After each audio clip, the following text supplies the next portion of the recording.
We should be good to go, Talia. Okay. All right, Danny, if you want to start our slides.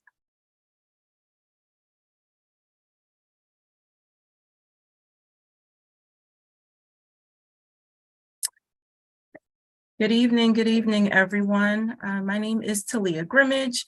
I am the Director of Outreach and Constituent Services for the Citizens Police Oversight Commission. Next slide, please.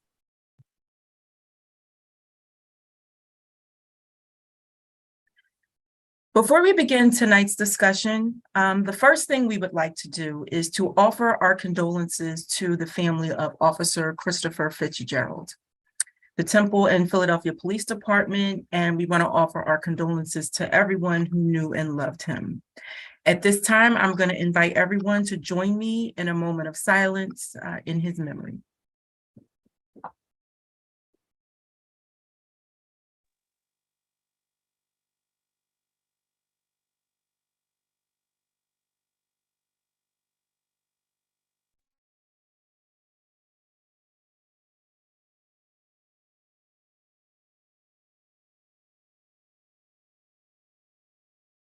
There's a viewing going on this evening for Officer Fitzgerald. It's going on until about 9:30, and that is it's being held at the John Givnish Funeral Home on Academy Road. And tomorrow morning from 8 to 11 a.m., there will be a viewing at the Cathedral Basilica of St. Peter and Paul over on Race Street. The funeral services will begin at 11:30 tomorrow morning. And if you are interested in attending the funeral service, you are encouraged to take the Broad Street line and get off at the Race Find station, where there will be officers that can direct you to the church. Next slide, please. So we'd like to welcome everyone to our February Town Hall. This month is Black History Month, and we always plan to have important community discussions. And of course, this month is no different. If you missed our January meeting, I have to tell you, you missed a really, really good one. We met with some of our oversight peers and friends from Atlanta, New York, Chicago, and Nashville, as well as the National Association for the Civilian Oversight of Law Enforcement organization known as NAACP. And we discussed some of the wins each of our cities had in police oversight. And of course, we also discussed some of the challenges that we have in common with police oversight. So that video is available on our YouTube channel. If you did not get a chance to join us, if you already joined us and maybe you want to watch it again, it's available on our YouTube channel if you'd like to watch it.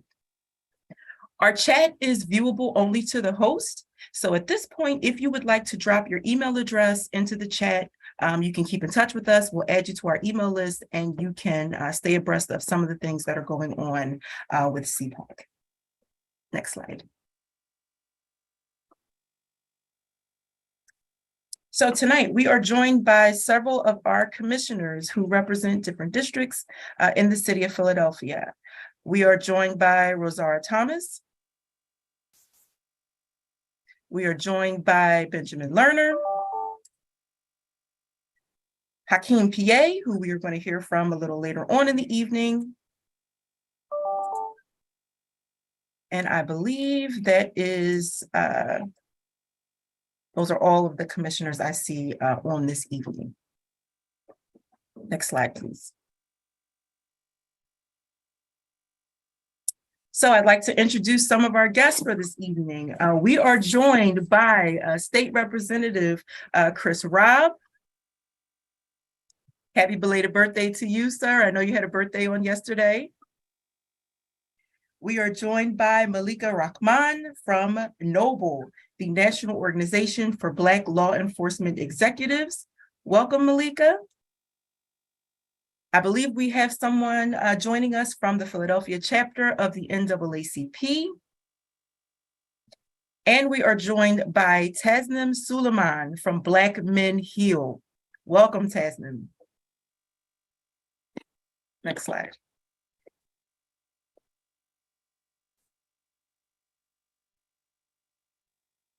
Like many of you, I watched the video footage that was released by the Memphis Police Department that showed Tyre Nichols, a 29-year-old man, be violently and viciously beaten by Memphis police. Like many of you, I was horrified at how brutal human beings can be to one another. I was confused about the reason for the car stop to begin with, and I was quite angry because here we go again, right? As a mother, I was deeply saddened because, during the incident, Tyre, much like George Floyd, he called out for his mother. And it broke my heart because as a mother, one of my fears is having my children be in harm's way. And I'm not able to provide any help or comfort. So hearing that it just did something to me. Some of us are religious, and I've heard people say that, your mother is, sort of your image of what your higher power or what God is, before you really have the words to describe, what that is. So to hear an adult man call out for his mother, it just, it did something to me. And it made me, just ask the question, why do these things continue to happen? And why do they continue to happen to us? It seems that for every millimeter or inch in public trust that's gained with law enforcement, there are incidents like this that just, take us back miles. So some of us in the office, we were talking and we just decided to have a community discussion, specifically about this incident, how this incident makes us feel, how we repair trust with the community, if at all, if we can do that. And how do we really create a culture of police that feel comfortable to intervene when their peers are using excessive force? I don't know what you saw if you chose to watch that video, but what I saw was an execution. And frankly, it has happened far too many times. So at this point, I am going to go ahead and turn it over to Julian Jordan and Damon Green, who are going to start our discussion. Julian, Damon. Thank you, Talia. So first, let me just start with the ground rules for this evening. Typically, we have a discussion with our panel guests, and then we move to a Q&A, but also have, space for public comment. But given, the emotions that were invoked by that video in this situation, we want to allow the community to kind of jump in this evening and share when, you feel that you need to, get something off your chest or have a question. So please feel free to drop any questions or comments in the chat, and we'll be sure to get to that as soon as we're able to get to a stopping point. But also if the raise your hand feature is available, please feel free to use that as well, and we'll be sure to get to you as soon as possible. So tonight we're going to start with a few questions for our panel guests. Damon and I will take turns asking those questions. And so the first question that I have is, what was the reaction that each of our participants had watching the video, if you did watch the video? And if you didn't watch the video, kind of what were some of the things that you were hearing from your communities and from those around you regarding the video? And so tonight, let's start with Rep Rabb.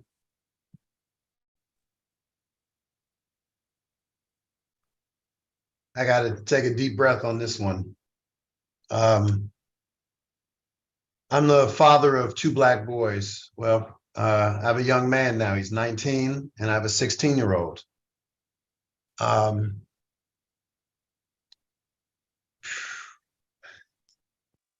have not watched the video, and I won't watch the video because there are people who need to watch it. I am not one of those people. This is how I grew up. I was actually born and raised in Chicago in the 70s and 80s, where I was instructed by my parents to not run in public. I did not know how heartbreaking those words would be until I became a parent myself 40 years later, where you have to tell your children who inhabit Black bodies, that you can't run in public because you are going to be perceived as a threat and therefore weaponized. So I didn't need to see the video. My concern are the systemic issues that have created these forms of violence.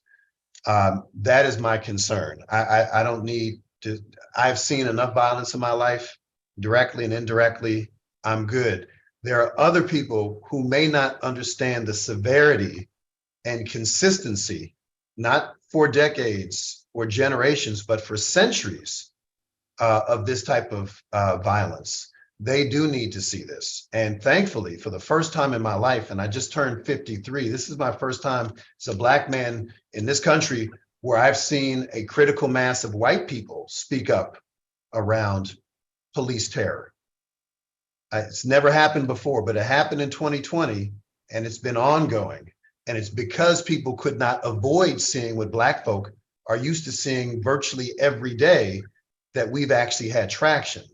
So I don't want to see the video, and I don't need to see the video, but the fact that we're talking about it is important, because then it relates to what are we going to do collectively to make sure this doesn't happen again. Absolutely. Thank you. Next, I want to ask the same question to Ms. Rahman. Again, the question is, what was your reaction to the video if you watched it? And if not, what are some of the things that you've heard from those around you, and what are some of your feelings on the situation? So I did watch the video. I actually watched it the night that it came out. I was actually at work, and a few of my former colleagues from my law enforcement capacity were also watching it. So as a former law enforcement practitioner and now as a college professor, I had a few reactions to that video. I had disdain, I had frustration, I had anger, but I also had to regulate my emotion, because at the same time I had to explain to someone else who wasn't really aware of all that was happening, what was going on. Because the expectation is that people understand what happened in the space of why did they do what they did? Why were things done this way? Who are these people? What does this mean? And to be able to regulate yourself in efforts to teach people and inform them at the same time, while understanding and empathizing with the fact that there is nothing right about what we witnessed, that there is issues beyond issues in this matter. And being able to make people comfortable with saying, I don't know and I don't understand. I think that is probably the greatest challenge when these things happen, is that as a Black woman, I can't lash out and express my anger fully, because I still have to be a teacher. I still have to help people process. So the reaction that I had was twofold, because internally I felt the need to want to express my frustration. And I did eventually, with other people who had the capacity to handle that and to talk through that with understanding, with empathy and sympathy at the same time.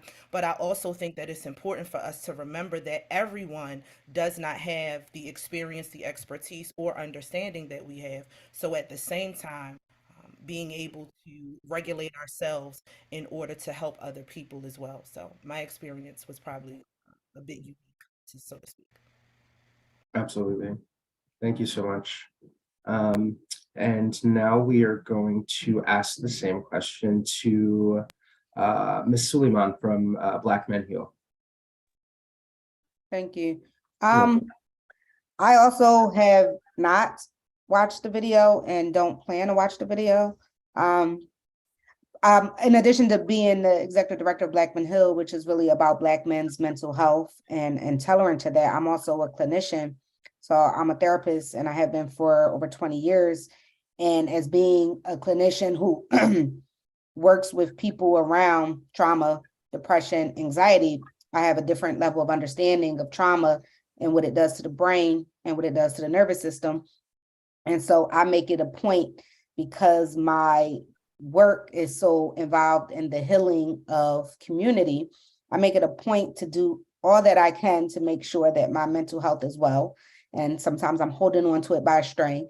So that's why I chose not to, but I've also made a really conscious decision in my organization with Black Men Hill to not, we have over 50,000 followers on social media. And because those type of videos and the captions are everywhere and flooded, I've recognized and realized that what it does to Black men and to Black communities and to me as a Black woman, when we're constantly inundated with these horrific forms of trauma. But I make it a point to not repost any trauma. So you'll never see any trauma posted on our page. So what we chose to do was to post about Tyre Nichols' life. We did the same and his legacy and to honor his life. And so that's what we did when George Floyd died as well. And I also want to say around that time when George Floyd died, we experienced an influx of 400% increase in Black men across the country applying for our services because we give free therapy to Black men. And what we were seeing from around that time of how much it's impacting our men and their traumas. I was getting all types of calls from people who wives who were afraid. I got a call from a wife who was afraid about her husband was having a psychotic break from watching a video. And she was afraid to call law enforcement, and people calling me about, hey, what should I do if my somebody's having a mental health issue or a PTSD episode? And so for me, it's really disheartening. And even without watching it, I experienced trauma. I had difficulty sleeping. So I will get PTSD symptoms just from hearing about that. So I try not to watch the news or any of the media because of my purpose in trying to heal. But somebody said it already. The first brother that spoke already said that there are people who need to watch that video, and I'm not one of them because I'm so inundated in the healing. But I would also say that I encourage people not to rewatch trauma if they don't have to, because it does change the brain. And one of two things can happen. Either you can be completely triggered and reactive, and it affects your freeze flight syndrome, or you can be numb. And there's a lot of people who are watching these constant violent episodes towards Black bodies, and they become numb. And some of the people who are becoming numb to it are Black youth, because it's horrific. These things should not be normal, but they're become so normalized. And so because of the regularity of them and because of the constant repeat of them. And so that is a concern for me. Thank you. And finally, I want to ask this question to Hakeem as well. I did not actually watch the video on purpose. I think, the last speaker kind of touched on it. I remember a time where I was sitting in my living room, and Tamir Rice actually passed away because of a BB gun that he had. And at the same time, there's a BB gun in my toy chest, right? And my parents have this conversation with me that no matter who I grow up to be, no matter, what I do or who I hang around, simply because of the color of my skin, that I will always and forever be a target. And every time I see a video, every time I see a posting about the life of someone that we lose to police brutality, it triggers that exact same feeling. And whether I'm driving down the street and I see, police lights light up behind me, even if they're not pulling me over, or walking down the street or walking into a store and there is someone with authority and a gun, it is the same exact feeling that I get every single time. And I think, the trauma, obviously, of the experiences of people around my age or coming from the same background, all these different experiences that I live. And although I'm not the target itself, because of the community that I come from and who represents me, is definitely something that's triggering and not a good feeling in itself. So I didn't watch the video on purpose. And I think that, a lot of people, obviously my peers that I talk to, we also haven't watched the video either. Thank you. I appreciate all of those perspectives, and it was definitely a question that I was very curious to hear from all of our panelists tonight, because I remember when the video was released, and being a CPOC employee and being very much in trying to be as in tune with the community as possible, and seeing where people are at on different issues and seeing how people are feeling when they're sharing online. There was a lot of people on both sides that people do need to see this versus people this is traumatic and people shouldn't be watching this video. We should be talking about this man's legacy. And it was just interesting to hear people on both sides talk about it. But it's definitely deep and it's very heavy. And it is definitely good that the good thing about it is that we can come together and forums such as this and start to really think about what solutions we can bring to the table to make sure that this doesn't happen in Philadelphia, but also in other places around the country, and just putting one foot in front of the other and trying to make progress to really stop this trauma from spreading as much as we can. I'll turn it over to Damon for the next question. Yes, tonight's event is an interactive event, and based upon our discussion earlier of the video, we do have a poll for our attendees this evening. And that poll involves, did you watch the video? A, no, it was too painful to see. B, yes, I watched it only once. And C, yes, I watched it more than once. So if you can put in your responses to the poll, be helpful. Hey, Damon, I don't think the poll is working right now. So if you want to just have people drop it in the chat, that would be great. Okay, that's an excellent idea. So once again, if you want to drop into the chat your responses to the poll question to all of our attendees, did you watch the video? A, no, it was too painful to see. B, yes, I watched it only once. And finally, C, yes, I watched it more than once.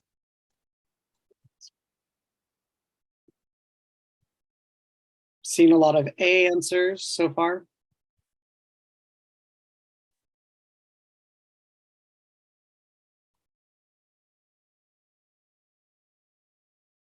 Few I watched it once.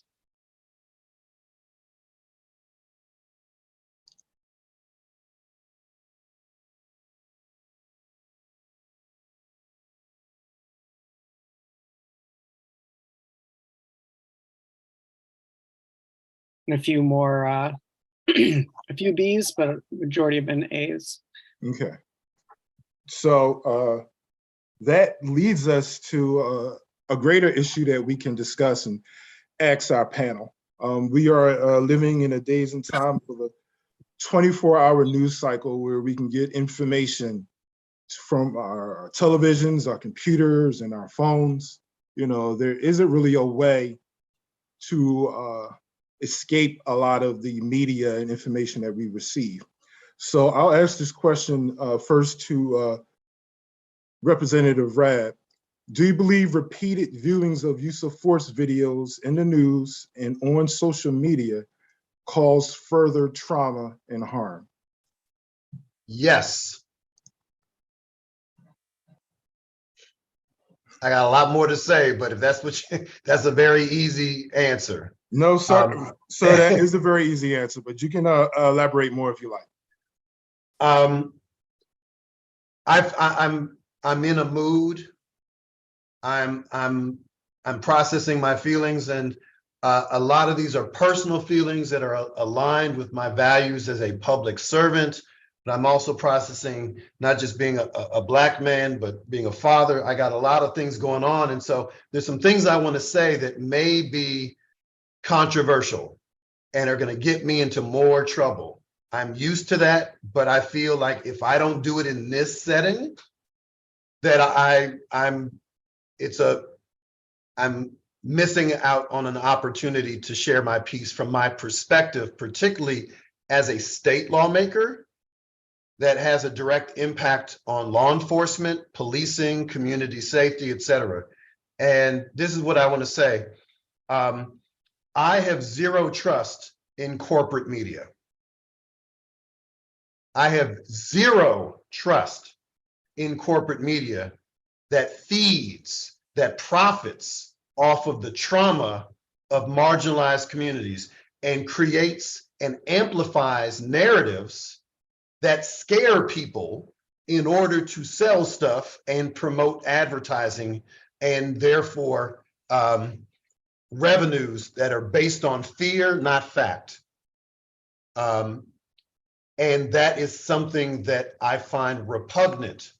And so as a public servant, I'm not supposed to curse, because public servants, we're supposed to be clean and proper and stuff, but I use colorful language. I use profane language, particularly when I'm angry or passionate. But the real issue is the profanity, the profane nature of corporate media and these narratives that are often racist and classist and sexist and xenophobic and queerphobic. And they are profiting off of the misery and atrocities put upon us. And they're just reporting, but no, they're creating narratives.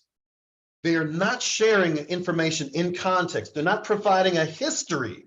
They're not providing information that we can actually use so that we are not re-traumatized every time we turn on the TV. And we can say, well, that's not their job. And it clearly isn't, but it should be somebody's job. But we pay for these public airwaves, and we do not hold them to account as we should.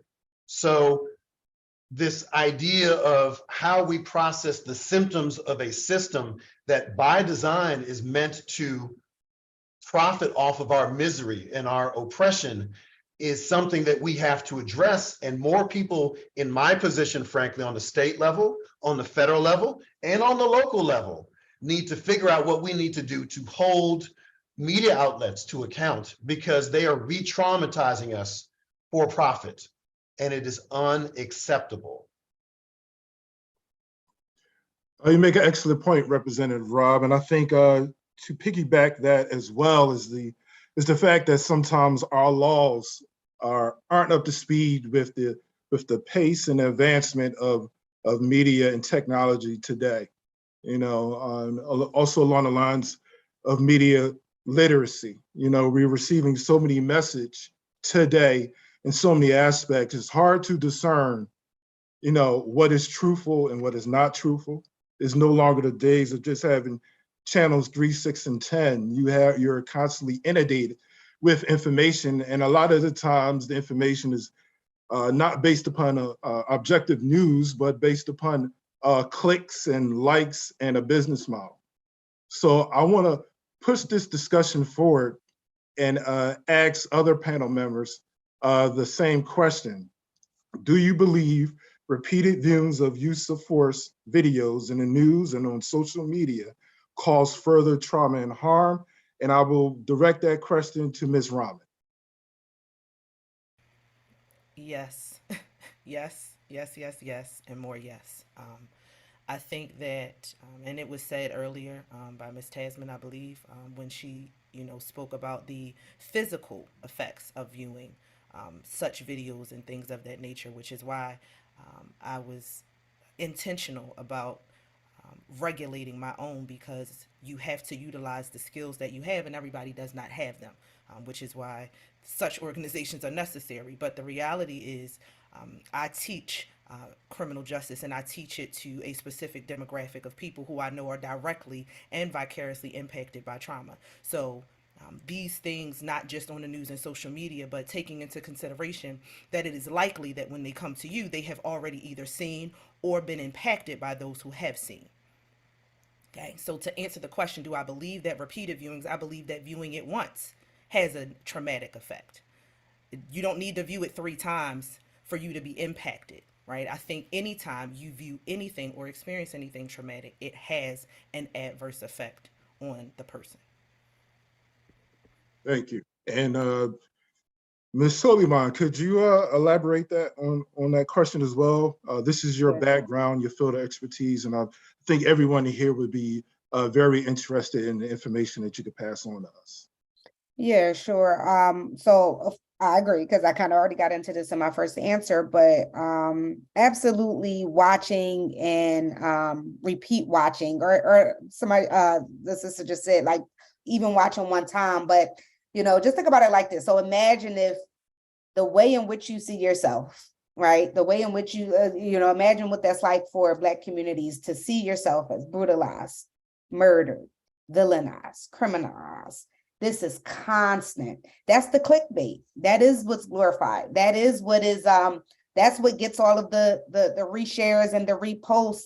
And it is so disheartening because I know how much is causing trauma to our men and to our communities and to just our communities in general. The PTSD, post-traumatic stress disorder, is very real, what's happening. And as I talked about, like how trauma changes the brain and how it causes intense fear. And the truth is, even police officers who are constantly inundated with that, that's affecting them too. That's what's happening in the numbing space. That's what's happening in the dehumanizing space when you're so fearful. Also, when you're out on the job, that your reactivity is just disproportionately high. And so you're not having time to even stop and think about human interactions with another human being. They cause intense fear. They cause intense anger. And I see it firsthand because, again, like, in our organization, which is primarily for men of color, and that is not a population that most people would think that step into therapy, which is why I started the organization 4 years ago, which was not enough Black men were coming into therapy. So I was even surprised, I must say, I even inundated and believed the hype of media because I thought it would be difficult to get Black men to come into therapy to help them with trauma. It was not. I put an ad up on Instagram and said free therapy for Black men, and that's how we got started. We got flooded. And so I wish, when I see what my data is and what my numbers is, and we have about 100 men a week across the country who are applying, I'm like, I wish that this was more glorified. I wish the fact that Black men are taking action and stepping up to say, hey, like all of these circumstances of my life and the things that I'm dealing with and being exposed to, it's affecting the way in which I show up in my relationships and in my work, and it's affecting my mental health. And I don't know what to do with this. And I am feeling depressed, and I am feeling anxious, and I am feeling suicidal, and that they're coming and asking for that help. I wish that was something that we saw constantly over and over again. I see it constantly over and over again. So.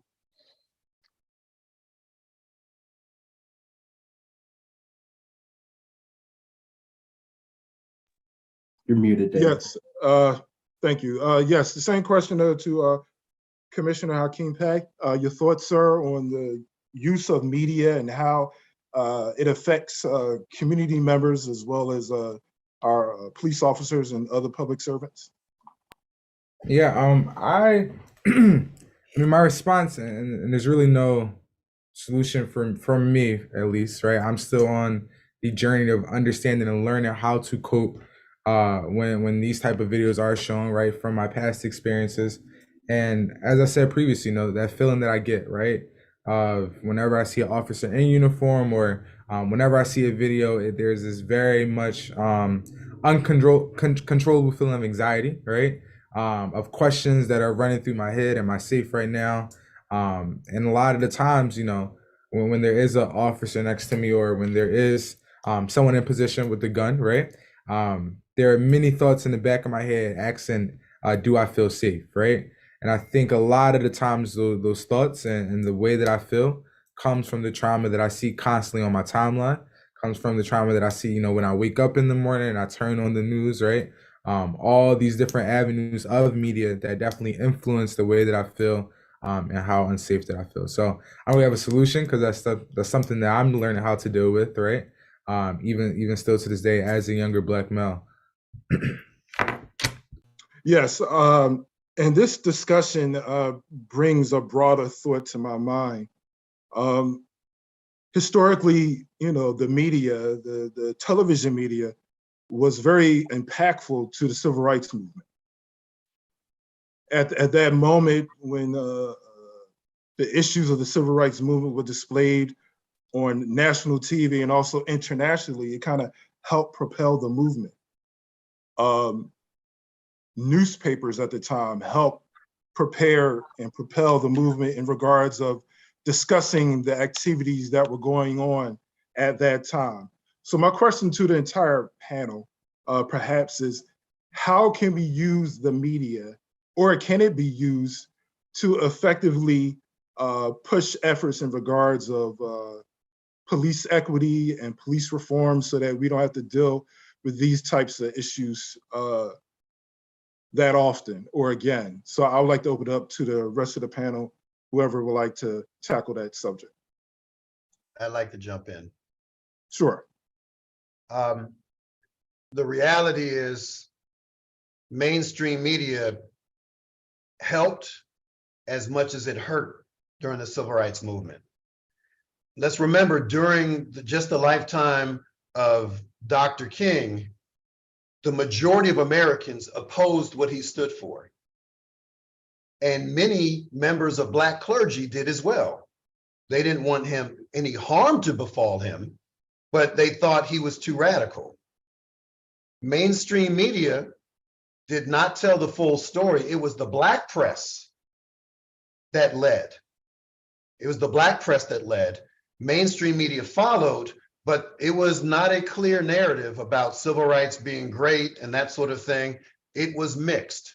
But when we talk about media, now we have to talk about social media, because more people are consuming information and news through TikTok and Instagram and Facebook than they are from the local news stations that a lot of us grew up with, where we had 3 stations. That is not the norm.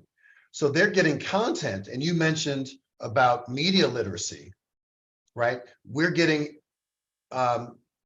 images, we're getting narratives, but we're not necessarily getting useful information. It's not properly contextualized. We are not getting the full truth.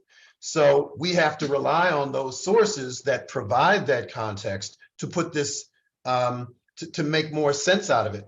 And we have to stop dealing with news that promote the symptoms and do not address the systemic issues, which at the end of the day is our collective responsibility to address. And that's something I always want us to emphasize when I'm on panels, when I'm speaking and such, because the systems that create these atrocious symptoms are within our ability and our collective responsibility to address. If we stick on the symptoms, we've already lost. We're going to stick to, oh, well, these cops were Black and somehow things are different, or these cops were white. It doesn't matter what the ethnicity of the police officer is.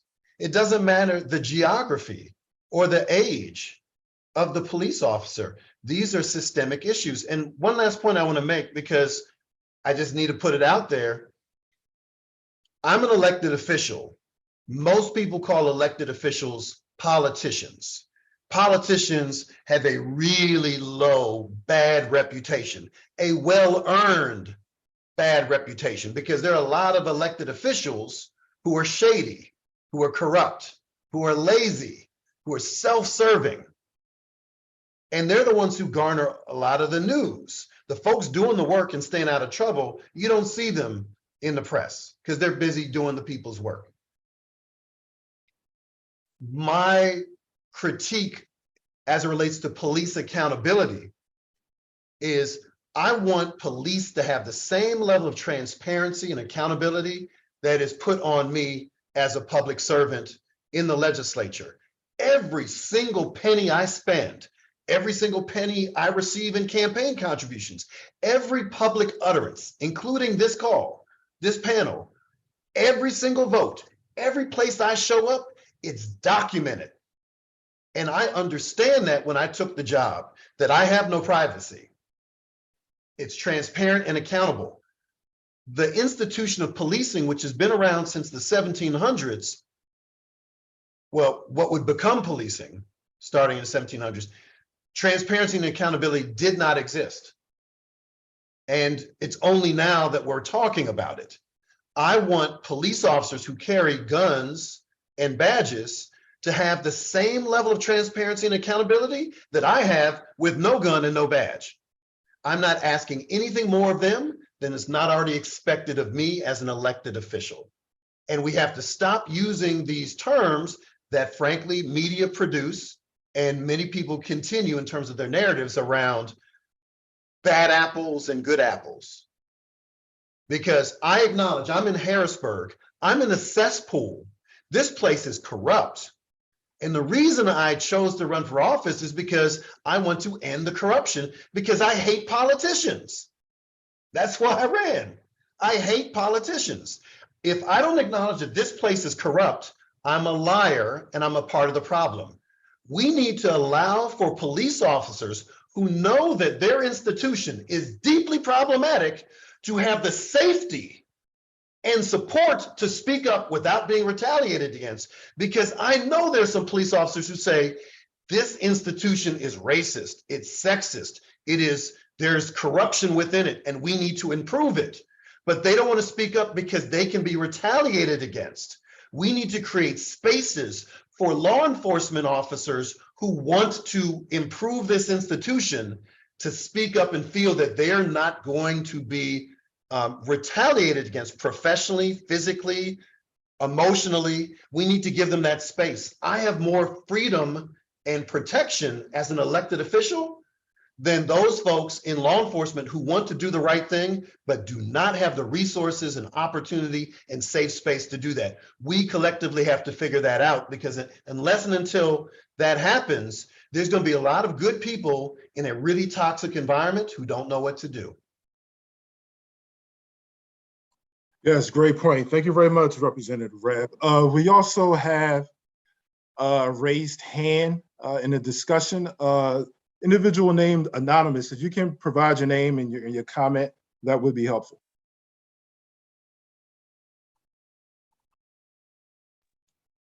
If you'd like to make a comment, you can take yourself off mute. Sorry about that. I just realized I needed to unmute. Thank you. That's fine. I'd like to remain anonymous, but I'm a Philadelphia citizen and I'm completely concerned. First of all, I agree completely with the rep and what he is saying. And I thank you, sir, for your honesty, your integrity, and your ability to be transparent in a time when doing that can cause great repercussions for you. So thank you, sir. I laud you and I respect you for that. One of the things that I am concerned with is that the CPOC itself has not done much with the community as far as discussing what's going on with our police department, the abuses that are occurring, and the multitude of reports and videos that have been sent in. I personally was attacked by a police officer who was caught breaking the law, and it's been over a year and nothing has really been done about it. And there are many citizens who are dealing with the same situation. One of the things we'd like to see is the end to qualified immunity, and that police captains and police sergeants are held accountable for their officers and the officers' actions. Also, the city should consider that all officers must be required to hold their own malpractice insurance, just like every other professional. Perhaps if they are feeling the impact of having to pay out of their own pocket instead of all of these lawsuits that they don't care about because of qualified immunity and because they don't have to pay for anything. Maybe if they started feeling the impact in their own wallets, it might make a little bit of a difference. And yes, officers who do turn in other officers should be protected. They should be given great responsibilities within the police department to continue those changes, and they should be rewarded for that. We reward cops for doing bad things like beating our citizens and giving them paid time off. Why not reward the police officers that are doing something right? Thank you, Samantha, for your comment. We appreciate it. I believe that we have discussed a few of these issues with you on several occasions, but if you'd like to discuss it further, we offer you the opportunity to reach out to us at the office. I believe you know the number. David and Julian, why don't we continue? Yes, absolutely. So at this point, Julian, if you would like to take on the next question. Julian, I think you're still muted. Thank you. Before we go on to the next question, I want to give Mr. Khalif, a minute or two to, speak on the subject at hand as well. You're muted.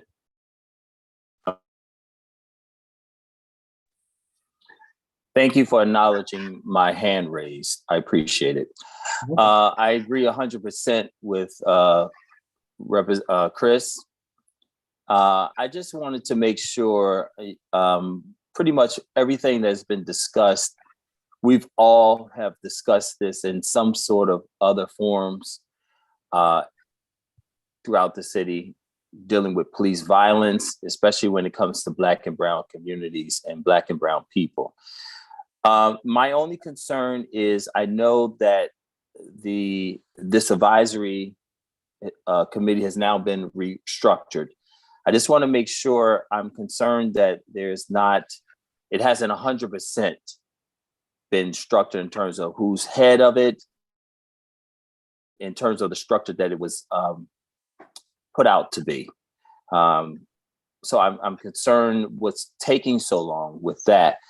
But I will say this in terms of police accountability, one bad apple spoils the whole bunch. And so, qualified immunity has definitely been a thorn in the sides of Black and Brown and poor people. I would hope from this restructured advisory committee now under a different name with a little more teeth, would hold a lot of police officers, especially in the 15th district, that is continuing the stop and frisk program that they have constructed. I understand that we have lost a Temple police officer who I know personally have done great work in the community, who lived in the community. My prayers from all the other activists also go out to his family. That's the police officer we want in our community. You understand? That's the type of spirit that we want in our community. That's someone that will actually work and care about the community. So I just want to make sure, as much as we are pulling for all of you as members of this advisory restructured now, that you don't get wavered, that you keep the pressure on, and that you realize that you have much more power that the former committee had. And we have to hopefully, yes, we can congratulate police officers who do what they're commissioned to do in our community, but we definitely have to hold them accountable. And that type of spirit cannot be lost, based on just time and you have a job to do. I'm confident that you can do that job. I want you to do that job. We can also praise those officers in our community who are doing great work, but we can also hold those officers who are not doing great work in our community accountable. And I'm going to finish what I have to say. And, I'm giving you this word of encouragement. We need this committee to be structured 100% and do the job that the people have commissioned you to do. Thank you.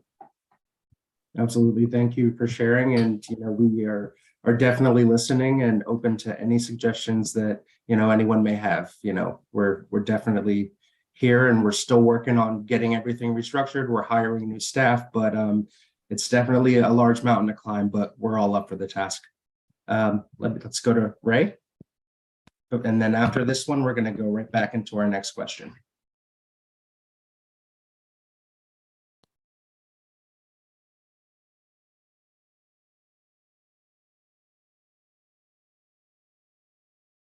Here, we don't have Ray, so Rep Rabb.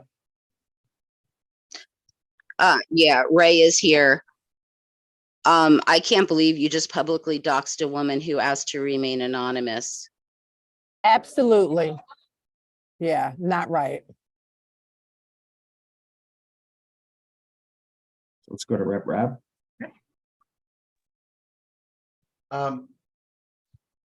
Based on the tens of thousands of people who came out the summer of 2020 from all across Pennsylvania, that influenced a number of us Black lawmakers in Harrisburg to take over the House floor. and demand immediate legislative action around police accountability. And within 36 days, we got 3 bills enacted into law. One of those bills created the police misconduct database. You may have known that the killer of Tamir Rice tried to get a job in a small town in Pennsylvania. They tried to go around the law. They got outed, and that man was not able to get a job terrorizing another community, which, by the way, was overwhelmingly white and rural.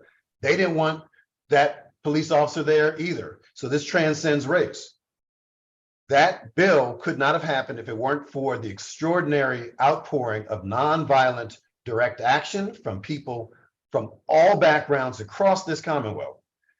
That law, though, that was authored by me was watered down by the Fraternal Order of Police behind the scenes. This is not going to be reported on, but is no less true. And a Fraternal Order of Police made it so that it made it really hard to document those folks who had red flags from their background. But that huge loophole that the FOP created can be closed by Philadelphia. And there can be an ordinance passed to make sure that anyone who has any deeply problematic background in their professional file can be pulled aside and reviewed, maybe by CPOC. Because if there's an entity that's independent, that says, we want to look at anyone who the police commissioner wants to hire with a problematic background, they can do that, and they can do that behind closed doors without outing that particular applicant, because we want to respect people's privacy as well. So that can happen by a body that says, we are not going to share this publicly, but anyone who has a problematic background, whose information is in this proprietary database, we can do that so that that person can be avoided being hired and being a problem to Philadelphia or anywhere else. So when we're talking about solutions, that is a very real and concrete solution that CPOC can advocate for, that members of city council, that the next mayor, community activists and organizers can say we're going to do, because garbage in, garbage out. And you know who's been one of the biggest supporters of this law is chiefs of police.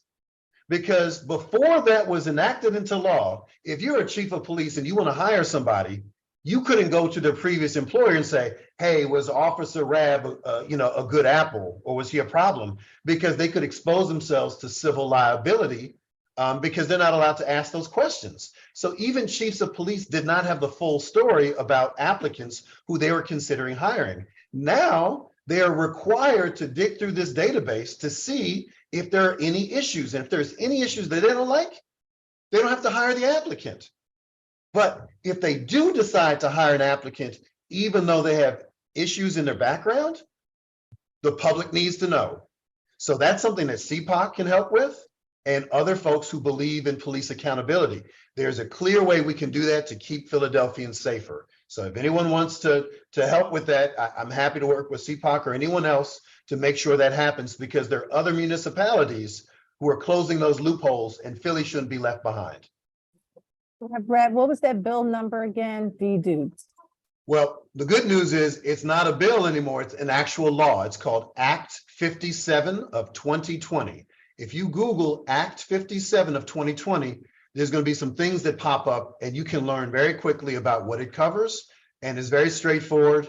And there's a real opportunity to use what's already on the books to help Philadelphia do the right thing. And frankly, any police commissioner would want to support this, and there's no reason for them not to. This also extends to school resource officers, sheriff's department, campus police like Temple, which is the second largest campus police force in the country. So we can protect all stakeholders by closing this loophole. We don't have to wait for Congress. We don't have to wait even for those of us in Harrisburg to get our acts together. You can do this on the local level, and I will do anything I can to help anyone who wants to make that happen. It would be great if CPOC could be a part of that movement. Can you give me it again? I'll Google it and put it in the chat for everybody.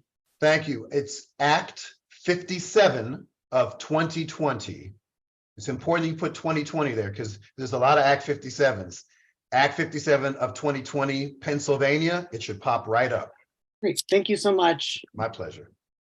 Thank you, Reb. And, we would definitely like to have a conversation, after this about, what CPOC can do and, how we can collaborate with everyone to, to look into that further. So thank you. Next, let's go to Ms. Rosa. Thank you, Julian. State Rep Rob, thank you so much. As you know, the FOP, the union, many of our politicians need them to get reelected. I'm sure you're aware of that. To the young lady, and I will not repeat her name, I'm ready. To each and every one of our civilians and myself as a civilian, I'm ready to move forward, to do what we can for our community in the city of Philadelphia. I'm in the 15th, but I'm ready for each and every district. I am so ready.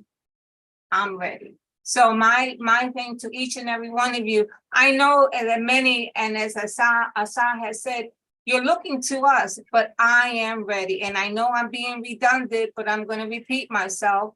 I'm ready. So, thank you all for being here. And to the young lady, and I will not repeat her name, thank you, because I'm ready. And I know what you're feeling. I was a survivor of domestic violence by police, and it caused me retinal detachment. And this is one of the reasons why I decided to become a commissioner and why I applied for it, because I want to make a difference. So I'm ready. I'm letting you know I'm ready. Thank you. Thank you, Ms. Rosa. You're welcome. Ms. Wisniewski, did you have a question still? No. Hi, yes. So I'm Robert Boucher. I'm with Karen. She and I are long-term Center City residents. And there's a saying, what you see depends on where you sit. And No, this is our thing. Can you mute that account? I'm sorry, 1 second. There we go. Thank you. Oh, no, please continue. I was just trying, someone else was talking. I'm sorry. Oh, you're muted again. Sorry, that was my fault. I was trying to help unmute you. I think we're both hitting the button at the same time. Good now?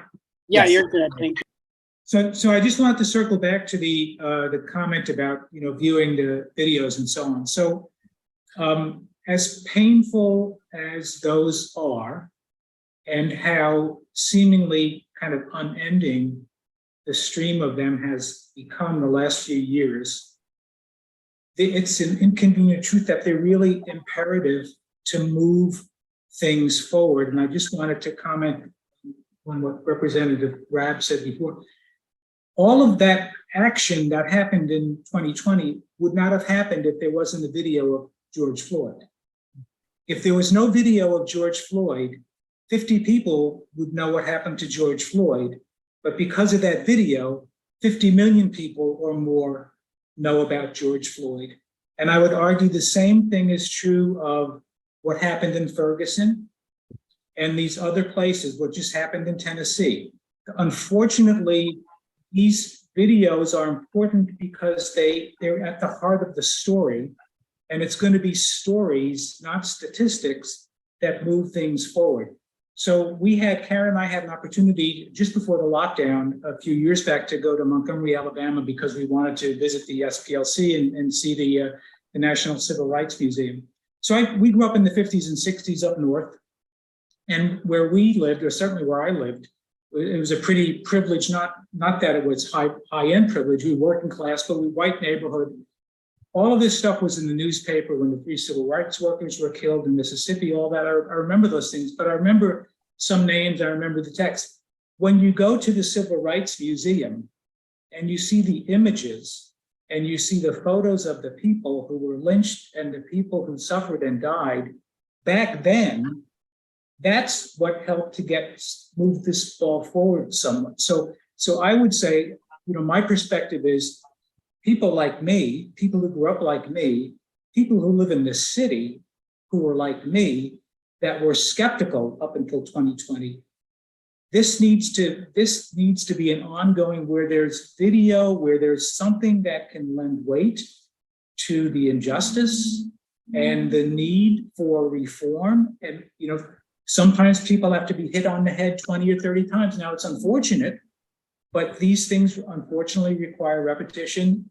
And the videos are, from my perspective, are extremely important, because in most cases, they undo the written narrative that was laid out before the video becomes available. In almost every case, the narrative is changed, and it's almost always changed to show that, yes, there was poor policing, there was injustice, the training could have been better, whatever that is, it informs, the video informs those issues, and I'll stop there. Thank you for sharing. And apologies that it took so long to get to you. Okay, so let's jump back into our next question. And then again, if anyone has any questions or concerns, we can, definitely stop along the way. We'll wait till we get to a stopping point. So our next question is, so how do incidents like this, like the Tyre Nichols tragedy, harm the relationship between the police and Black and Brown communities? And why should people of color remain hopeful that things between their community and the police department will improve? And let's start with Rep. Rabb. If the public doesn't trust the people who we've empowered with guns and badges and the ability to arrest people, then policing has no value if they have not earned and maintained the trust, the public trust. And again, the same applies with people like me. It is the difference between a public servant and a politician. Both are elected. One is shady and one is doing the work when the cameras are off, right? So we have a real issue here, because we don't trust the institution anymore. And the problem with just the videos and just seeing the symptoms is there's no conversation about the systemic issues that continue to produce these awful, horrific symptoms. So we may say, oh, that is awful what happened to Tyre Nichols or Tamir Rice or whomever. But if we don't understand why it keeps happening and we just say, oh, it's the bad apples, it's not the bad apples. Because what about the people who watched George Floyd die and did nothing? Are they bad apples too? They maybe wanted to stop, but they were afraid of retribution. I don't know. I can't get in their heads. But we are all complicit if we just talk about the apples. It is the barrel. The barrel, the institutional barrel that we call policing, is toxic. This Harrisburg, the dome of power, our state legislature, is toxic. I want to be a good apple in a toxic environment. If I stay here too long and I just do my job and don't raise problems, me as a good apple, I'm going to go bad. I'm going to be rotten by the time I leave, unless I raise hell, and I need people on the outside to help me do that, to create a new barrel. It is not about good apples and bad apples. It's about a barrel that is currently toxic, that has happened over centuries because we've never had transparency or accountability, and we've never had to have full public trust. As long as rich white people trusted cops to do their dirty work, then everything was fine.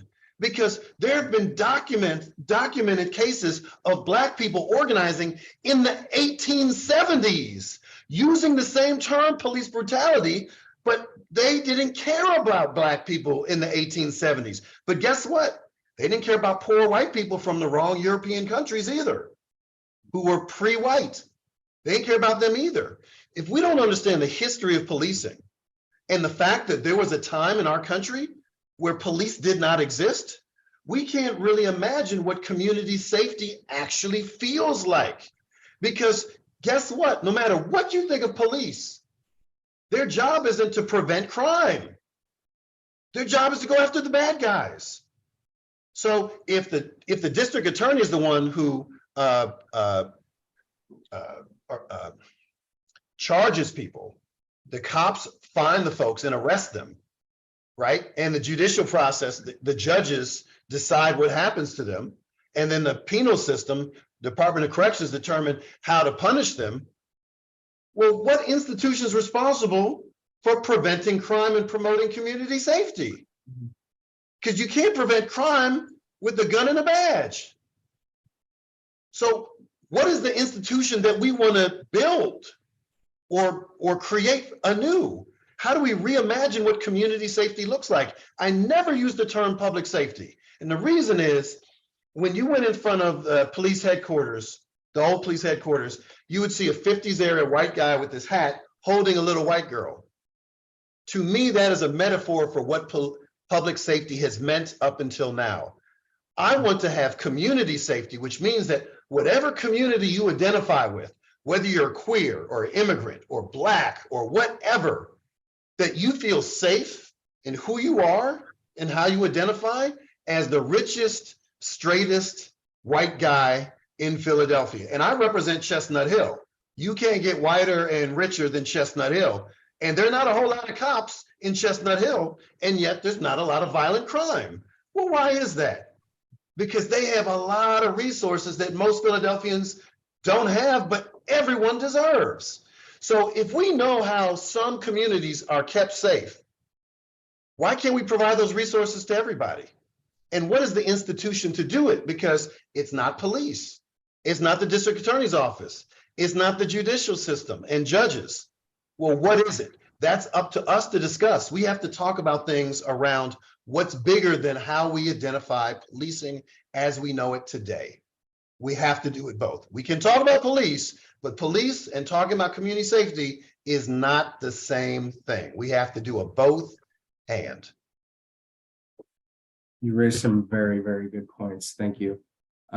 Let's do the same question for Ms. Rockman. And the question again is, how do incidents like this harm the relationship between the police and Black and brown communities? And why should people of color remain hopeful that things will improve? So I think the first part of that question is, how do these incidents harm the relationship, right? I think Correct. that the more we experience this perpetuation of hurt and pain and distrust, that there is no way to, when it says expect people, right? Why should we remain hopeful? How do we expect people to exhibit this hope, right?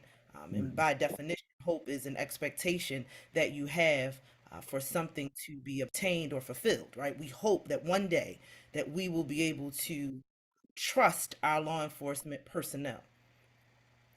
But I think the reality is that we have to first admit and accept the fact that people have been hurt by law enforcement personnel. And if as a society, we cannot, and that means systemically across the board, right? Police, courts, and corrections. If we do not acknowledge the fact that our people have been hurt by these systems that were never set up for us anyway, then we will never be at a place where we can move forward, right? Because now we're saying people to hope in something that has historically hurt them. There is no story that says, as a system, I'm not talking about individual officers who wear a uniform or on a badge. I'm talking about the system. The system itself has been hurtful and harmful. So when you say things like police, police is a group of people. It is an organization. It is not an individual. So if we're asking people to put their trust into an organization, then we have to be willing to tear down the systems that do not work. Rabb mentioned the toxic barrel, right? Most people don't want to throw away the barrel because they've invested in the barrel.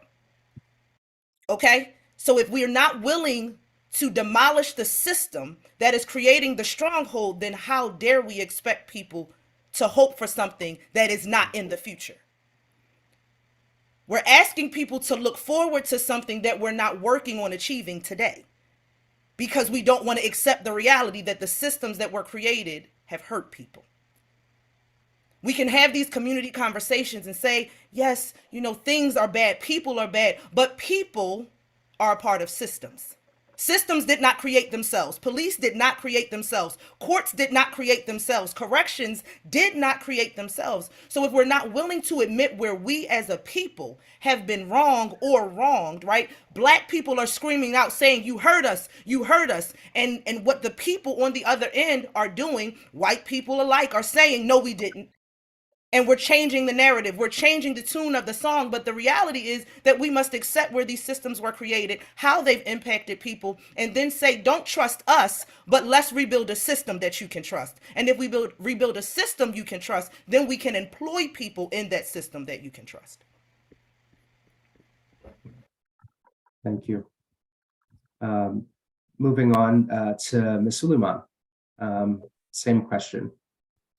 I think that the state rep and Ms. Rahman have so eloquently, they've poured out so much. I don't want to repeat some of the same things, but so I'm going to focus on the second part of that because I feel like they nailed those first two parts about the hope. And when I think about that, I think about what else do we have? You know what I mean? Like, if you don't have hope, like I literally think about this, like when I think about hope, growth, healing, if you don't have that, then it's almost like our entire beings are demolished, our entire wills for living or keep going. What are we leaving to our children if we don't have that? And that's why it's so important to fight for it. So to me, it's hope or death, you know, like and I'm going to choose hope every time. And that's why we have to have it. Because I'm a mom, and otherwise it's like, you know, it's terrifying. If you don't have hope to give your children, what do you have? You have nothing. That's a great point. And finally, Hakeem. Or is Hakeem still with us? I don't think so. Okay. Now I will thank you all for your answers. I'm going to turn it back over to Damon for our next question. Yes, thank you, Julian. Our next question involves, for many, the fact that the officers charged were Black has been a particularly upsetting. Seems like a lot of officers, to some, are blue before Black. Question is, how can we expect the community to trust the police when Black officers can appear to have no compassion for their own community? I will start with Representative Rabb.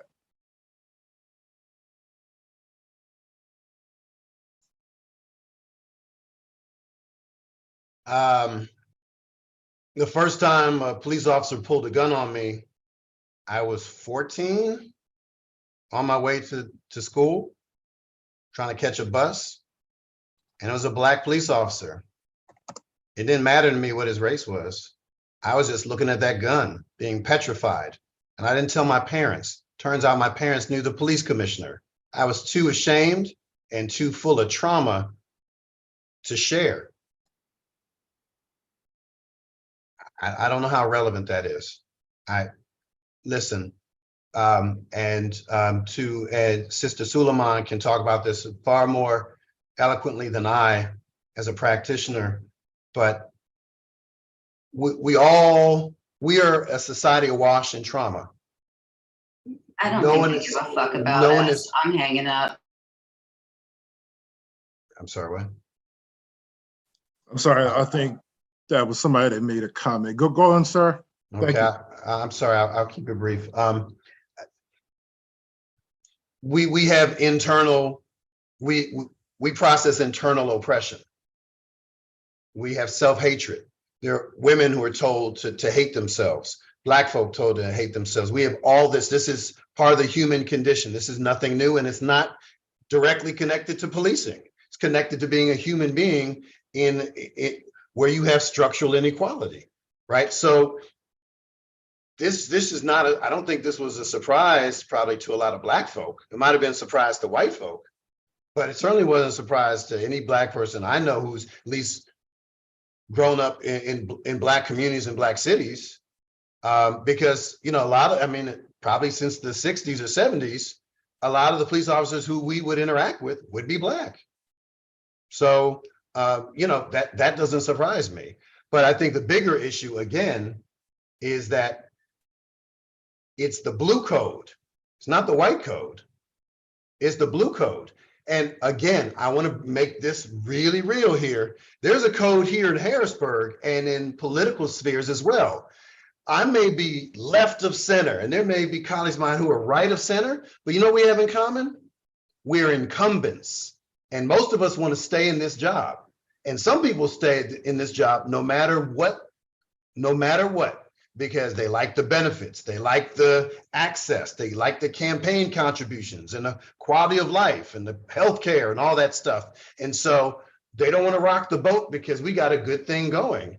If your mentality is about, well, I'm a part of something bigger than myself that I don't want to leave, even if it's corrupt, then you being Black doesn't really matter as much. It's you being a cop, you being a politician, you being whatever. And that's an issue. That is a destructive culture that we have to address. And again, it's not unique to policing. It's not unique to elective office and politicians. This is something, you can see it in the clergy. You can see it in academia. Oh my goodness, for those of you who are on here who are part of academia, and I used to teach at Temple, you see it there as well. This is a part of the human condition. And so again, if corporate media is talking about these are Black cops and then it's so surprising and so forth, and don't talk about the systems that create this dynamic, they're part of the problem, which means that we have to hold them to account and all other institutions. Excellent point, Representative Rabb. Also, I believe this moves us to the point of gaining a better understanding of how class factors into all of this. You know, personally, as an African-American male, college educated of a certain age, I may still have contact with police, but those individuals who are in a different economic class or age, probably younger, will more than likely have greater contacts with police. And so I can say that even among friends or co-workers or other people that you may talk to, class can also be a greater represented factor upon your understanding of these issues beyond race. So I would also like to ask the question of Ms. Rahman as well. How can we expect the community to trust the police when sometimes Black officers can appear to have no compassion for their community? I don't want to sound like we are playing the same record and kind of echoing each other, but I feel like when you are about the work, that tends to happen when you think similarly. But I think that what Rep Rabb has said in terms of the realities, that we must recognize that this is not about Black or blue, it's about culture and community. By virtue of history, Black people have found safety in community. We have to create community so that we can survive. We have to create community so that we can prosper. We have to create community so that we can strive, right? And when we where we are not typically welcome, where we are not typically promoted, where we are not typically supported, then we get into these cultures where if we are not strong enough independently, and I'm sure Ms. Suleiman will highlight this in her work, that where men don't feel that they are supported, they are likely to succumb to the environment in which they are, because survival depends on my ability to operate in this space. So when we say that officers are blue before Black, I don't believe that is true. And I'm telling you, as a Black woman who has worn the uniform, you don't become blue before Black. But what happens is you become accustomed to your culture. And the culture of law enforcement is one that is quite powerful. You speak up against the wrong person at the wrong time, and your entire career is done. And we've seen that happen to Black men and Black women in uniform, specifically in the Philadelphia Police Department.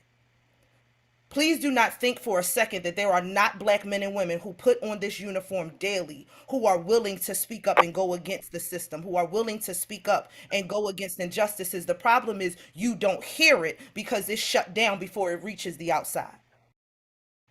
Please do not think that there are people who are being hurt and harmed and being put in positions where malfeasance is in play and nobody is speaking up and everybody is just sitting and being quiet, because such is not the case. But it goes back to the fact that we're not willing to address the system. If you put me in a place and I deeply want in my heart to be a part of the change, and I say, I want to be a cop because I want to make it better, and then I get into the actual system and I realize that better is only something I can hope for. And I can do my job and show up every day with a good heart. I can do my job according to the policies and procedures that you have provided for me. But then I see people who write policy and procedure who don't abide by it. I see them get promoted. And the reality of this whole entire situation is that we're asking people for an emotion to be exhibited that we did not check for before they got hired. The question says, how can we expect or get upset when police officers appear to have no compassion? Compassion is not a requirement for any job. Compassion is a characteristic that people embody. So perhaps we should look at the people, whether they're Black or they're white, and look at whether or not this culture speaks to compassion. Is the culture compassionate? Because if you look across the board at policing nationally, compassion is not a requirement. Humans show compassion. Humanity speaks to compassion. And if I don't see you as a human, then I can't be compassionate towards you. But if we bring down that wall and say, yes, I am a Black woman who is a Black law enforcement officer, but at the end of the day, I am a human first. So if I show up in my humanity, then everything else will fall under submission to my humanity. I can treat people, whether I'm a man or a woman, Black, brown, or white, with respect and dignity and compassion. But if I don't have that as a person, as a human, then it cannot be required of me whether I'm Black or I'm white, whether I'm a police officer or a professor.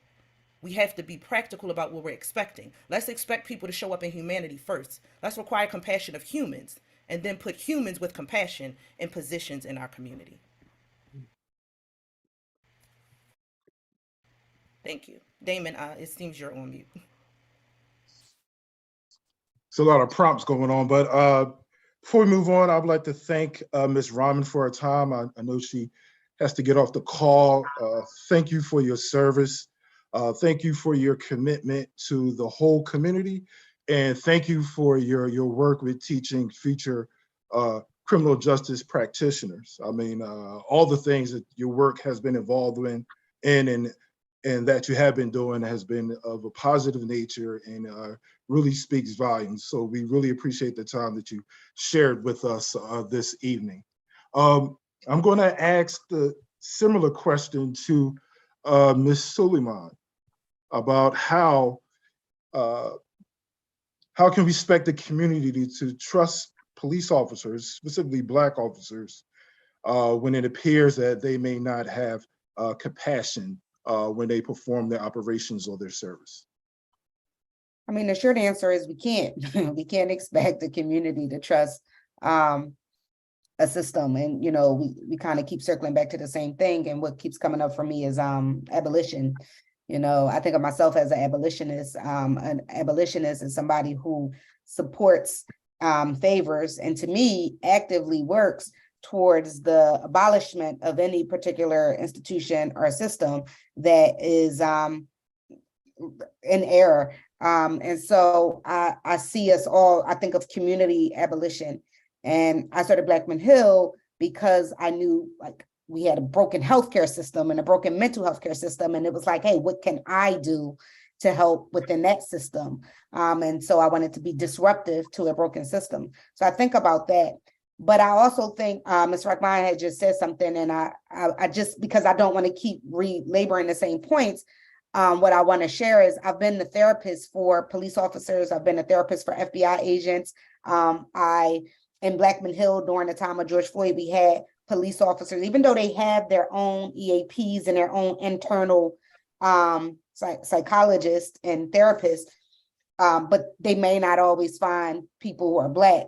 So a lot of times people are seeking mental health care from people who look like themselves.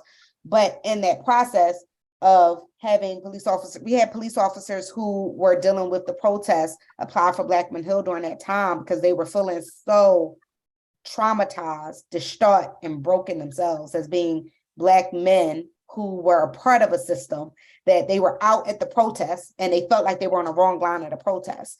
And it was really weighing on them. And I've been a police officer and I've been a therapist for couples. I'm a couples therapist as well, who, speaking back to that empathy and the human compassion part. And I have had to really undo a lot, and it's really hard. Anybody who's on my side of the field will tell you working with police officers as a therapist is a very, very challenging, more so than there's a couple careers that are very challenging, but police officers are one of them. Because of the wiring that happens in order for them to get up and do their job. And I've had to understand this from a different perspective too. In order for them to get up and go and do their job every single day when you're getting dressed, you have to stop and think to yourself, I could die today. And that comes with its own level of trauma, right? So it's a lot of police officers who are within that system who are experiencing the same traumas that us as a community are experiencing from fear of police systems.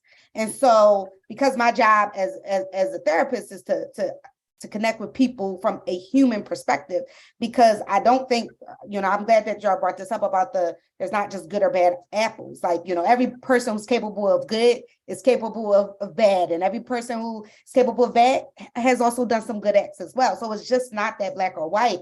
But when you get into the layers and the nuance of it, and you recognize that systemically, like these things that we're living under, they cause the trauma. And I don't know if anybody really gives as much credence to the fact that trauma can be so debilitating to both. So right now it's debilitating to police officers within the system, and it's debilitating to community members who are expected to rely on police for safety, community safety, and they are not experiencing that or feeling that. And so, at the risk of course, sounding very, very biased as a clinician, but really working on undoing a lot of this trauma. And again, just thinking of ourselves as abolitionists. How do we abolish a system that is causing us all harm, even people who are working for the system? Great point, Ms. Huliman. And to buttress that, it's going to take a collaborative effort. And I think one of the best steps is the conversations that we are having this evening and that we're probably going to partake of in the future. Before I move forward, I would also like to invite Mr. Michael Ryan. I believe you had your hand raised or you wanted to make a comment, sir. I want to give you that opportunity.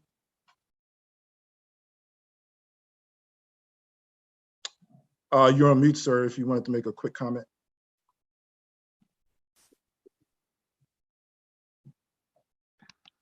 Yes. Can you hear me? Yes. Yes, thank you. Okay, good. I'm wondering if, in terms of trauma, I'll try and cover a lot very quickly. Trauma and changing systems and so on and so forth. I wonder if CPOC might begin with itself. For example, building trust with the community, I don't believe is something that can be assumed that you have their trust already. And so I wonder to myself, as a part of that community, why it is we invite police officers to talk with us at our meetings often. It's a reason I haven't come to the meetings, because I'm really not, look, the representative and others are afraid when they see police lights, police uniforms, they find it traumatizing itself and re-traumatizing. And I think perhaps another way to handle that is to ask the community, as many people as we can, if they want to maybe wait a while before we start inviting police officers. I think also I find it, and others I know find it difficult to parse out why CPOC is putting pictures of themselves with police officers laughing, having fun on their Facebook. I realize to some extent you guys have to work together to try and create a better relationship between the community. But I think publicizing it so early, and I don't want, it doesn't breed trust for a lot of us. And I think the police might come to such a point where they can get that kind of look. I don't see your picture or any of the CPOC picture on the website of the police. I don't see them doing that. I don't see them as they put up their photos with children, especially Black children, having fun. I don't see those people bringing their children to play with those children. So forgive me, but as having been abused by police officers a number of times, I'm reticent to give my trust to them and sit and listen to them. They should be listening. The rank and file. I think they should be inviting you guys to talk to the rank and file, not us inviting them. They are the abusers. Lastly, and I'll end with this, I think a lot of people in the community who also don't cooperate with the police, it's often put on Black people, and Black people alone somehow don't cooperate with the police. Why would one cooperate with their abuser? Why do I want to? And it may be to cut your nose off to spite your face. It may look like that, but the reason they won't do it, in my opinion, is the reason I don't do it, because I've been traumatized by them. So I really don't want anything to do with them. So, okay, I've said enough. Thank you for listening. Oh, no, fine. Mr. Ryan, you made some great points. If I could just interject a quick point before I move on, I just want to give you a heads up. Julian, I'm going to toss it to you. I understand what you're saying, and I'm sure there are many other people on this call can relate and understand what you're saying. But if I could offer a personal aside for a quick second. I was born in West Philadelphia, personally. I grew up on 60th and Osage, 2 blocks from the MOVE bombing that occurred in May of 1985. And at that time, I was 10 years old and I was playing outside, and I had no recognition of what an earthquake was. But when that bomb dropped on the ground, it felt like an earthquake. There was no running water because the fire hoses had attempted to knock the bunker down off the MOVE house. Also, when I was a child, I played with MOVE children who lived differently than the way I did, had worn their hair differently from the way that I did. And so my first concepts of policing stem from that. And then as I got older and I grew up in the 90s, went to Dobbins High School in the 22nd district, I had other run-ins with police officers. And then I went to college, and then I joined law enforcement too and became a probation and parole officer. Left there because I knew that some changes needed to be made. I wanted to be a part of the change. So then I went to go work for the State Human Relations Agency, the Pennsylvania Human Relations Department, because I needed to gain a better understanding of civil rights. And then now I'm here with CPOC. So when it comes to trauma, when it comes to dealing with police, I've had the unfortunate view to see the good side and the bad side. And I think that shared experience has helped me and many others that I work with. And I'm sure I can speak to the other people on the call and the commissioners that their shared experiences have also helped them to really want to see change in Philadelphia when it comes to equitable policing. So your feelings are valid, they are respected, and we really do value them.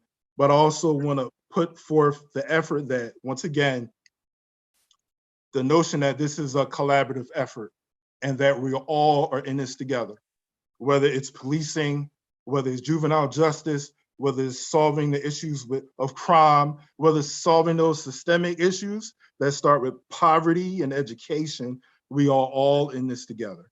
So, sir, I appreciated your public comment, and you are heard as well as others who may share your same feelings and opinions. Representative Rabb, I'm going to hit you real quick, and then we, for the sake of time, we have to move on to Julian. I'm really overcome. I really appreciate your comments, Mr. Ryan. Deeply. I appreciate your vulnerability and your candor. I do not take those things lightly. It's harder for me to be as candid because I'm afraid for my life sometimes. When I drive between Harrisburg and Philly, I get nervous. I get nervous when I'm in Philly. I've been nervous driving while Black since I was 16, but even more so because I have some very controversial views. Maybe you don't think they're controversial, but what I said today, but a lot of people do. And I'm used to getting death threats. And this is a difficult space for me because as soon as I stop being authentic, and as soon as I say, well, you know, my vulnerability is going to hurt me, I feel like I've lost. And I want to remain vulnerable because that's a source of strength. That's what I tell my sons.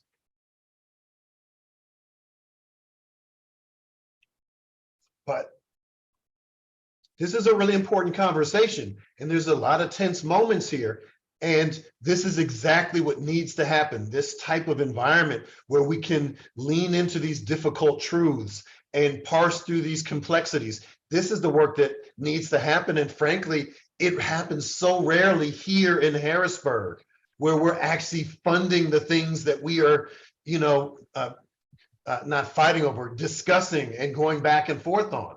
This is what we need. And Mr. Ryan, your suggestion about police inviting CPOC into their environs is a brilliant and necessary thing. I had never even thought of it.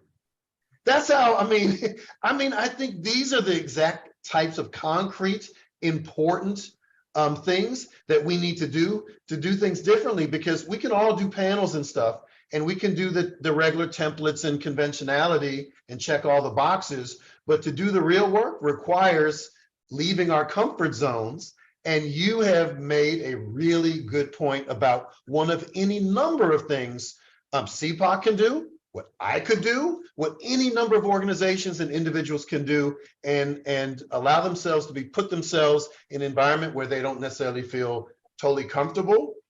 And I just really appreciate what you said. And I really appreciate what everyone has said. And the last thing I want to say is this, that just because we feel discomfort and tension is not a bad thing. The fact that we don't all have to agree, that is not a bad thing. But nobody was cursing anybody out. No one was questioning anyone's humanity. So even if you're talking about abolition, or you're talking about restorative justice or qualified immunity or the blue line or any of that stuff, we're doing it in a way in good faith, And that's something that I don't see nearly enough. And I just want to affirm all of you who've contributed verbally and non-verbally to this environment. It matters because under the dome here, people will talk about each other like dogs. And it's the hyper partisanship and the stuff that everybody hates, particularly voters. But this conversation has not been infected with that bad faith motives. And I think we all need to affirm this moment and understand that without this nature of a conversation, difficult as it is, we can't truly do the work. And again, it doesn't mean we all have to agree with each other, but I feel a sense of respect and active listening and concern that I'm not frankly used to. And that allows me to accept the shortcomings of any given event, panel, whatever, because we are trying in good faith. So I just want to thank everybody. I have learned so much from your perspectives on this session, so much more than anything I could possibly say to any of you. So I just want to thank you. This really helps me do my job and gives me inspiration to serve, because that's what I want to do. I want to keep everybody safe. I don't want to vilify anybody. And I think everybody who's here in good faith wants the same thing. Thank you. And so now we're going to jump into a poll. I know we're kind of coming up on time now, but we're going to try to push through these last couple pieces. And so the poll should be up on your screens. It reads, one of the officers charged with Tyre's death was a former correctional officer with an alleged history of abuse. He was able to become a police officer because the city of Memphis relaxed the hiring qualifications for officers. Do you think that the city of Philadelphia should relax certain hiring requirements in order to fill police staff shortages? And we'll give a moment for people to answer this if you can, and kind of see where people are at on this.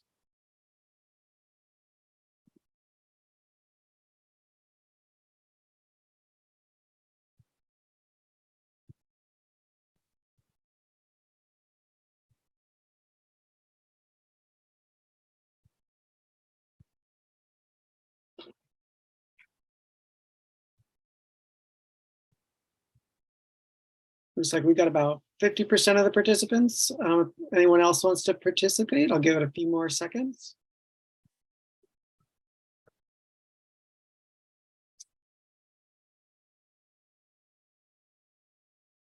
All right, I'm going to end the poll, Julian. Okay. I think you should be able to see the results now. Okay, so it looks like 84% of respondents said no, it's better to have less officers, which would be answer B, I believe it was. And 16% said yes, we need to hire more officers.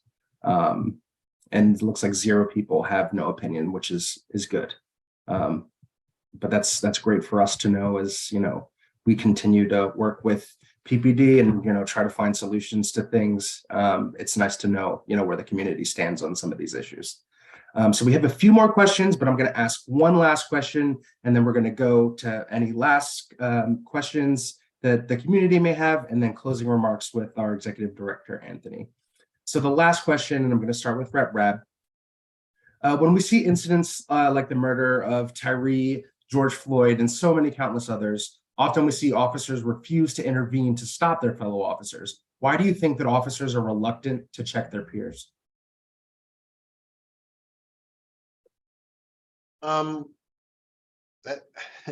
That's human nature, along with the culture of the institution that they're a part of. That's not unique to police. We see this every day in high schools with bullying and such. There are people who watch because they don't want to feel like they're the only one. That's why I tell my 16-year-old to speak up, because I know that his peers respect him. And I say, you need to speak up anytime there's some knucklehead who's saying something that's queer phobic or or particularly sexist. I said, as a boy, your voice is going to matter because a lot of these sexist comments are going to come from other boys. I said, you need to speak up. And as soon as someone says something messed up, it's your responsibility to say, that's not cool. Because if you're one of the cool kids and you say that's not cool, other kids are going to back down and not kind of validate that awfulness. This is a condition that is not specific or unique to police. But again, this goes back to the fact that if a police officer goes after another police officer, particularly when other people are watching and they're a part of a precinct, they're part of a structure where that those misdeeds are accepted, then you become the victim as that police officer. So where's the protection for them?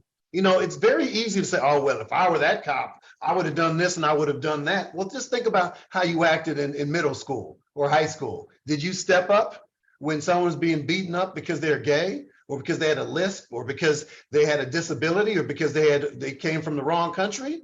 No, none of us stood up 100% of the time. You'd be lying to us and yourselves if you said you did the right time, you did the thing every single time. It is much harder, particularly when you have weapons involved. You have people holding up cameras on you.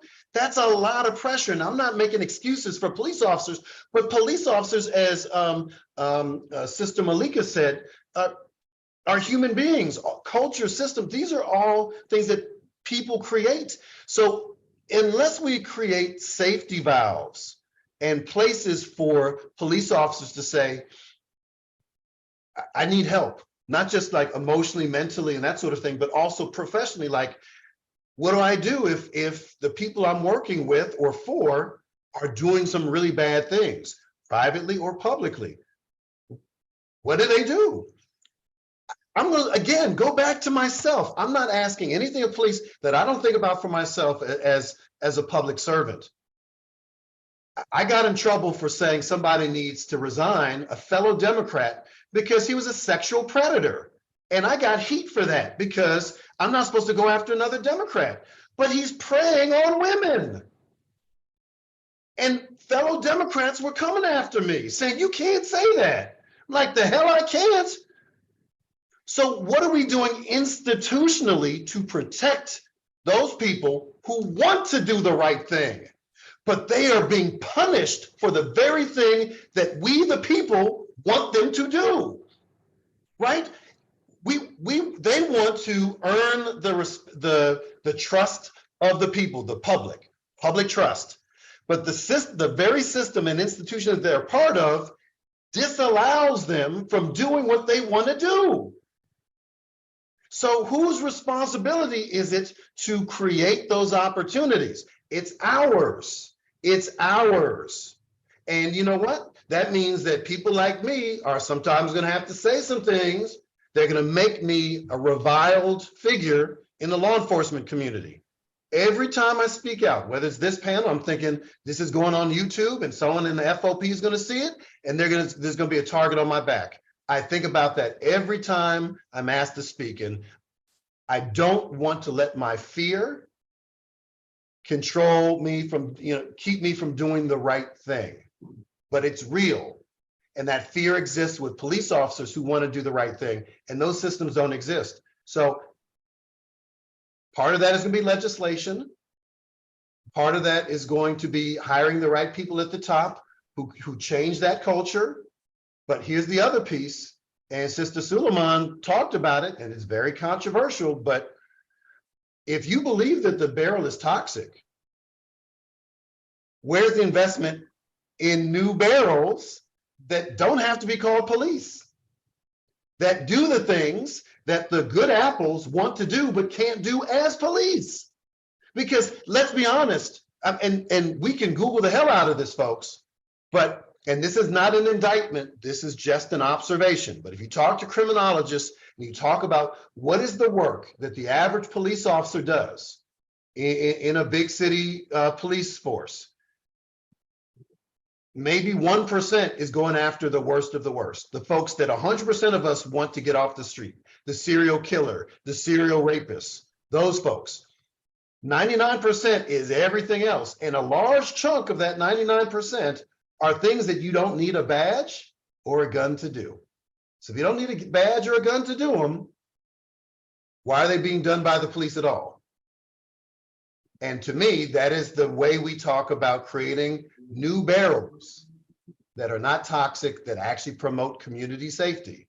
And it can be all the things that some police are doing that they don't necessarily want to do or signed up to do. And they can say, I don't want to wear this uniform anymore, but I want to do the same things that actually help the community. So I'm going to go into this other barrel and do it. And there are other cities and states that have already begun this process and have been doing it for some time with great success, whether it's, 911 calls, whether it's dealing with domestic issues or folks who have mental breakdowns, right? You don't need police to do any of that stuff. And most police are not trained to do that anyway. So why are you going to have someone who's untrained with guns, with implicit bias or explicit bias, going into communities and making things worse? So that's the conversation we have to have too. And I know there is a significant subset of police officers who agree with me, but would be too afraid to say so out loud. How many police officers want to rip up families and say, well, who here is undocumented and who's a citizen? I'm going to pull this kid out and work with ICE. I don't think most cops sign up for that work or have to put some 300-pound teenager who is having a mental breakdown and put him in a squad car. I don't think that's their idea of serving. But they have to do that because we're not putting resources in the right places. That's our responsibility and an opportunity to do it right. And we have the money. Last thing I'm going to say is we have, and I say we, all of us who live in Pennsylvania, we have a $6 billion surplus that came from the Biden administration. We can spend it however we choose to. Do not let anyone tell you that we don't have the money to radically change or create something that is beautiful and powerful and keeps people safe. We have the money. Do we have the political will? And are we prepared to do the work to say, this is not about saying individual police officers are awful human beings. This is about saying, what are the institutions we want to invest in to keep us all safe? We have the resources. Do we have the collective will to do the right thing? It's up to us. Many great points in there. Thank you again, Rep. Rabb. And same question, why do we think that officers are reluctant to check their peers? And this will be our last question for Ms. Sulaiman. I'll give a really brief, nerdy clinical answer to that, which is that the fear. We talked about this when the parts of our brains, which is the amygdala, and I'm gonna give a little a visual. So like if you think of the brain like this, hold on, I'm trying to see it. Okay. The amygdala is at the base, at the bottom, and that's that when that is the fear center, when we feel the most threats. That is when that fight, flight, or freeze, those officers that are freezing instead of acting, they're caught up in the amygdala as well, right?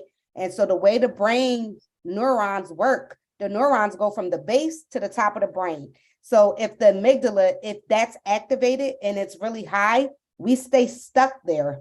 It's also why, 85, 95% of people who are in prison have extreme trauma as well. But you stay stuck here. And the next part of your brain up is the limbic system. And in that part of the brain, that's where our behavioral and emotional responses lie. So that's where our caring for our young, this compassion we're talking about, seeing people as human, that lies in the limbic system. And then at the top is the cerebral cortex. That's where the logic and reason and decision making. So if you get stuck here and the neurons of your brain go from the base up, it's almost like they remain stuck. So when you're here in fear, you can't get to that next part that we're all sitting and watching this in horror from our limbic systems, our cerebral cortex. Oh my God, when we're sitting like, how could they not act for the human life of another human being? And it's because of that. So that's a really nerdy clinical psychologist answer, but that's what's happening. Thank you. And now we'll pass it over to Talia. Listen, this was a really, really, really great discussion this evening. I learned a lot. I just want to thank our guests for joining us. Rep. Rabb, thank you so much for joining us this evening and for sharing your, perspective and your area of expertise. Same to you, Ms. Sulaiman and Blackman Hill. We're just so appreciative that you were able to join us this evening. To Malika Rahman from Noble, and to our Commissioner Hakeem PA, who had to step off. Thank you for joining us. Listen, CPOC, we are really dedicated to police equity for all Philadelphia civilians, and everybody's opinions are valued and respected. So earlier this evening, I spoke the first name of a community member who had not identified herself, and I apologize for that. And if anyone felt that they were maybe dismissed or unheard, that is definitely not the goal. The goal is for this to be a space for the community to voice their concerns and their opinions. And we definitely want to make sure that that is clear to everyone that joins us. I do want to say to Mr. Ryan, thank you so much for your comments. I think that there are probably a lot of people that agree with you or feel the way that you do. When we host our community meetings, there are times when maybe we invite the police department because they're talking about a unit or a police policy that we want to provide a little bit more context for. But certainly there are times where maybe it's not appropriate for them to be present because their presence may affect the conversation, and we need to provide safe spaces for the community to be able to, voice their concerns. So, when you're on our social media and you see us posting pictures, if we're at an event or if we're doing an officer commendation because someone said there was an officer that did a great job, that is really one piece of what we do. We are very present with taking complaints and, being a part of the Police Board of Inquiry, where we hear allegations of police misconduct and we make recommendations on discipline. Those are just some of the things we do. We've done presentations at the Police Training Center, and we are definitely working towards just being more visible and letting the community know what we do and that we're here. So I encourage you, Mr. Ryan, and everybody else on the call, please don't stop coming to our meetings. Please don't stop telling us what you think. Please don't stop giving us your critiques. We need it in order for us to serve you better. So thank you so much for everyone joining us this evening. On behalf of our Executive Director, Anthony Arachi, I hope everyone has a good rest of the evening, and we will see you in March. And also, just before you go, if you didn't see in the chat, please sign up for our mailing list. And speaking of giving us feedback, there'll be a survey that goes out to our mailing list tomorrow, just to get your feedback on this event and what topics you hope for us to cover in the future. Thank you all so much for coming tonight. Hope everyone has a safe